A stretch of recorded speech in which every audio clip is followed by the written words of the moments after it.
ሰላም የተወደዳችሁ የኤሪሳት ቴሌቪዥን ተከታታዮች ለዛሬ ሐምሌ 16 ቀን 2026 የተሰናዱ የረፋድ ዜናዎችን ወደ እናንተ ማድረስ እንጀምራለን። እንድትከታተሉን በአክብሮት እንጠይቃለን። አበይት ነጥቦቹን በቅድሚያ አምባሳደር ማሲንጋ በቅርቡ ወደ መቀሌ እንደሚመለስ ተገለጸ። በሰሜን ሱዳን በተፈጠረ ግጭት 8 ሰዎች ሲሞቱ ሌሎች 16 ቆሰሉ። የእስራኤልና የአሜሪካ ባለስልጣናት ውይይት አደረጉ። ኢራን የመብረቅ ዘመቻ ያለችውን ጥቃት ፈጸመች። ኢራን በዮርዳኖስ የሚገኝ የጦር ሰፈር ላይ ጥቃት ፈጸመች። አርጀንቲና ወደ ዓለም ዋንጫ ፍጻሜ ያለፈች። ወደ ዝርዝር ዜናዎቹ እናልፋለን። ከኛ ጋር ቆዩ። አምባሳደር ማሲንጋ በቅርቡ ወደ መቀሌ እንደሚመለስ ተገለጸ። በኢትዮጵያ የአሜሪካ አምባሳደር ኤርቪን ማሲንጋ ሐምሌ 15 ቀን በትግራይ ክልል መቀሌ ከተማ ያደረገው ጉብኝት በክልሉ ያለውን የአካባቢ ሰላምና ደህንነት፣ የሰብአዊ እርዳታ ሁኔታና ሌሎች ወቅታዊ ጉዳዮች ላይ ያተኮረ መሆኑን የትግራይ ክልል ፕሬዝዳንት ጽሕፈት ቤት ገልጿል። የክልሉ ምክትል ፕሬዝዳንት አቶ አማኑኤል አሰፋ እንደገለጹት አምባሳደር ማሲንጋ ከክልሉ አመራሮች የቀረቡለትን ሐሳቦች ለፌዴራል መንግስት አቅርቦ ከተወያየ በኋላ በቅርብ ቀናት ወደ መቀሌ እንደሚመለስ አስታውቋል። አሁን ያሉት ችግሮች በሰላማዊ መንገድ እንዲፈቱ ዝግጁ ነን፣ ይህንንም ለአምባሳደሩ ገልጸንለታል ያሉት አቶ አማኑኤል የአፍሪካ ቀንድ ልዩ የሰላም መልእክተኛ ኦሉሴጉን ኦባሳንጆ በቅርቡ ያደረጉት ጉብኝት በፌዴራል መንግስትና በትግራይ መካከል የነበረውን ውጥረት ለማርገብ የሚጠበቀውን ውጤት አላመጣም ብለዋል።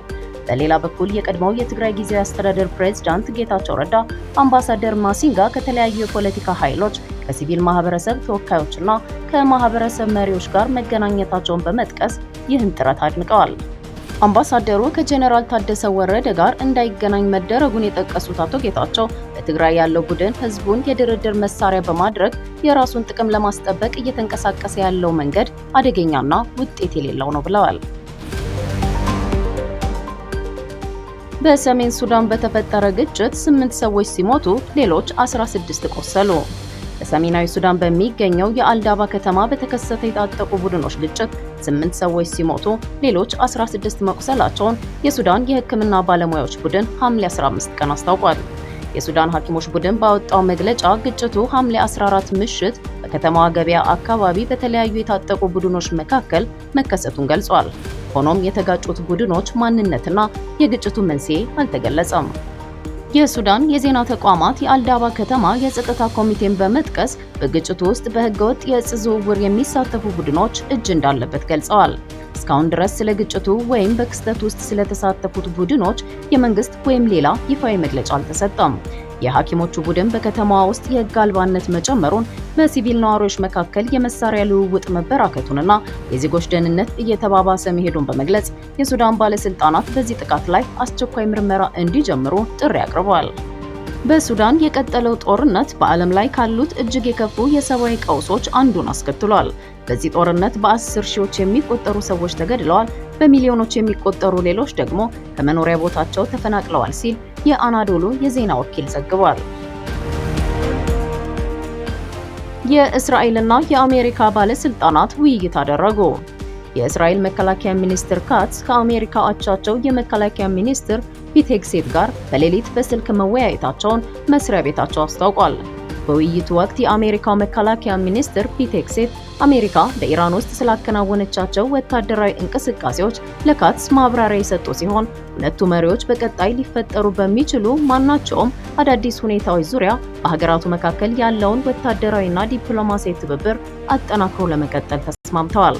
በሌላ በኩልም መከላከያ ሚኒስትር ካትስ እስራኤል በሶሪያ በጋዛና በሊባኖስ ግንባሮች እያከናወነቻቸው ስላሉት ወታደራዊ ተግባራትና ስምሪቶች ለአሜሪካ አቻቸው ገለጻ አድርገውላቸዋል። ካትስ በመግለጫቸው ላይ እስራኤል በድንበሮቿ አካባቢ አሜሪካ በእሷ ምትክ ወታደራዊ እርምጃ እንድትወስድላት ፈልጋም ሆነ ጠይቃ አታውቅም። እኛ የእስራኤልን ዜጎች ከማንኛውም አይነት ስጋት የመከላከል ጽኑ ኃላፊነትና ቁርጠኝነት አለብን፣ ለወደፊቱም የምናደርገው ይህንኑ ነው በማለት የሀገራቸውን ሉዓላዊ አቋም አስምረውበታል። ኢራን የመብረቅ ዘመቻ ያለችውን ጥቃት ፈጸመች። የኢራን ጦር የመብረቅ ዘመቻ ወይም ኦፕሬሽን ላይትኒንግ ብሎ የሰየመውንና የአጸፋ እርምጃ አካል የሆነውን 10ኛ ዙር ወታደራዊ ጥቃት በኩዌትና በባህሬን በሚገኙ የአሜሪካ የራዳርና የመከላከያ ስርዓቶች ላይ መፈጸሙን ይፋ አደረገ። የሀገሪቱ መንግስታዊ መገናኛ ብዙሃን የጦሩን መግለጫ ዋቢ አድርገው እንደዘገቡት በኩዌት በሚገኘው የአሊ አልሳሊም ወታደራዊ እዝ ላይ የአሜሪካ ጦር የሚጠቀምባቸውን የራዳር ስርዓቶች፣ የፓትሪዮት ሚሳኤል መከላከያዎችንና የነዳጅ ማከማቻ ታንኮችን ኢላማ ያደረገ ጥቃት ተሰንዝሯል። ከዚህ በተጨማሪ በሌላ ዙር በተሰነዘረ ጥቃት በባህሬን በሚገኘው የሼክ ኢሳ ወታደራዊ ካምፕ ውስጥ የአሜሪካ ኃይሎች የሚጠቀሙባቸው የኮሙኒኬሽን እና የራዳር መዋቅሮች በተለይም የሱፐር ሃውክ ራዳሮችና የፓትሪዮት መከላከያ መትኪያ ቦታዎች በሰው አልባ በራሪዎች መመታታቸውን የኢራን ጦር አስታውቋል። ከዚህ ጥቃት አስቀድሞ የኢራን አብዮታዊ ጠባቂ ጦር በኩዌቱ የአሊ አልሳሌም አየር ኃይል ካምፕ ላይ ጥቃት መፈጸሙን አስታውቆ የነበረ ሲሆን በወቅቱ ጥቃቱ ያነጣጠረው የሲራም የቅድመ ማስጠንቀቂያ ራዳር እና የአሜሪካ ወታደሮች መለያያ ስፍራ ላይ እንደነበር ገልጿል። ከኢራን ዜና ሳንወጣ ኢራን በዮርዳኖስ የሚገኝ የጦር ሰፈር ላይ ጥቃት ፈጸመች። የኢራን አብዮታዊ ጠባቂ ጦር በተመሳሳይ የጦር ሰፈር ላይ በሚሳኤል የታገዘ ጥቃት ማድረሱን አስታውቋል። አብዮታዊ ጠባቂ ጦሩ ለዮርዳኖስ ሕዝብ ባስተላለፈው መልእክት ኃይሎቹ በዮርዳኖስ አልአዝራቅ በሚገኘው እጅግ ግዙፍ የጦር ሰፈር ውስጥ የሚገኘውን የአሜሪካ የጦር አውሮፕላኖች ማቆሚያና አዲሱን የአሜሪካ የምዕራብ እስያ የእዝና ቁጥጥር ማዕከል ካይበር ሻካም በተሰኙ ባሊስቲክ ሚሳይሎች ኢላማ በማድረግ አውድመዋል ሲል ገልጿል። ጥቃቱ የተፈጸመው በአህፋዝ ከተማ 121 የካንሰር ታማሚ ህጻናት ከመጠለያቸው እንዲፈናቀሉ ላደረገው የአሜሪካ ጥቃት እንዲሁም በመጋቢት ወር በሚናብ ከተማ በሚገኝ ትምህርት ቤት ውስጥ 168 ህጻናትን ለገደለው የአሜሪካ ጥቃት የአጸፋ እርምጃ መሆኑን ጦሩ አስታውቋል። በመሆኑም የዮርዳኖስ ህዝብ መሬቱ በህጻናት ለሚፈጸሙ እንደዚህ አይነት ወንጀሎች መገልገያ እንዲሆን እንዳይፈቅድ አሳስቧል።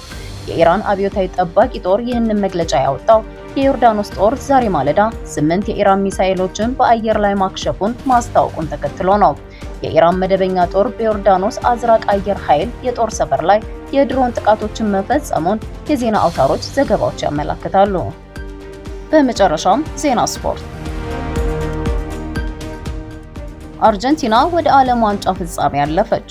በ23ኛው የዓለም ዋንጫ በአትላንታ ስታዲየም በእንግሊዝና አርጀንቲና መካከል የተካሄደው እጅግ ተጠባቂ የግማሽ ፍጻሜ ጨዋታ በአርጀንቲና 2-1 አሸናፊነት ተጠናቋል። ለአርጀንቲና የአሸናፊነት ግቦቹን በ85ኛው ደቂቃ ኤንዞ ፈርናንዴዝ እንዲሁም በጭማሪው ሰዓት ላውታሮ ማርቲኔዝ ከመረብ አሳርፈዋል። ለእንግሊዝ ብቸኛዋን ግብ በ55ኛው ደቂቃ አንቶኒ ጎርደን አስቆጥሯል። የወቅቱ የዓለም ሻምፒዮን አርጀንቲና ለዋንጫው ክብሯን ለማስጠበቅ የፊታችን እሁድ ከስፔን ብሔራዊ ቡድን ጋር ታላቅ የፍጻሜ ጨዋታዋን ታደርጋለች። የግማሽ ፍጻሜ ጨዋታዎች ተሸናፊዎቹ ፈረንሳይና እንግሊዝ ደግሞ የፊታችን ቅዳሜ ሌሊት ሶስተኛ ደረጃን ይዞ ለማጠናቀቅ የሚጫወቱ ይሆናል። የተወደዳችሁ የኤሪሳት ቴሌቪዥን ተከታታዮች ለዛሬ ረፋድ የተሰናዱ ዜናዎቻችንን በዚሁ አበቃን። በቀጣይ የዜና እወጃ ሰዓታችን እስከምንገናኝ መልካሙን ሁሉ ተመኘን። ሰላም።